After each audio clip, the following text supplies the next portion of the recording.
warahmatullahi wabarakatuh. Perkenalkan, nama saya Mutiara Cahaya Kirani dengan NIM 2401010130. Di sini saya akan menjelaskan apa itu Al-Quran dan Sunnah.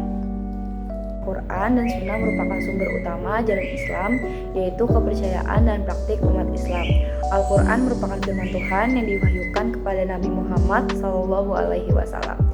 Sunnah adalah kumpulan ucapan, perbuatan, dan persetujuan diam-diam Nabi Muhammad SAW.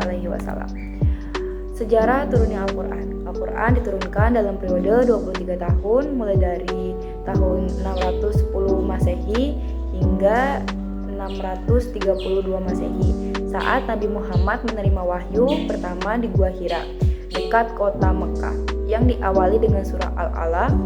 Wahyu tersebut kemudian diteruskan sepanjang hidupnya, berfokus pada berbagai aspek kehidupan, iman, dan hukum.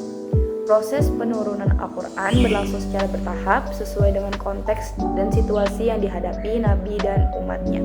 Setelah wafat Nabi Muhammad, Al-Quran dikumpulkan dan disusun menjadi satu kitab oleh para sahabat, terutama di masa Khalifah Abu Bakar dan Utsman.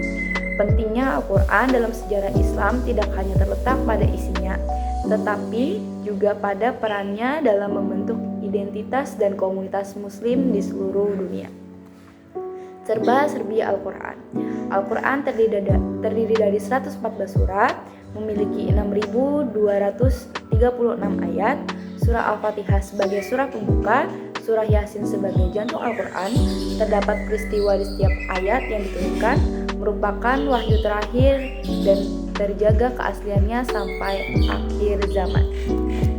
Keutamaan membaca Al-Quran: mendapatkan pahala, mendapatkan syafaat, mendapatkan perlindungan dari siksa kubur, mendapat ketenangan dan naungan malaikat, dihindarkan dari sifat dengki, mendapatkan jaminan surga, diibaratkan menjadi orang yang bersedekah, rumah menjadi lebih bercahaya, mengusir syaitan dari rumah.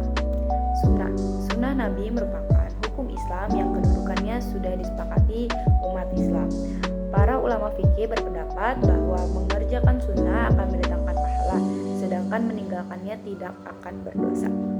Fungsi sunnah. Sunnah berfungsi sebagai penguat dan penjelas atas apa yang terdapat di dalam Al-Quran. Contoh sunnah Nabi. Seperti yang sudah kita ketahui, sunnah adalah hal yang dilakukan oleh Nabi Muhammad SAW, baik secara lisan maupun perbuatan.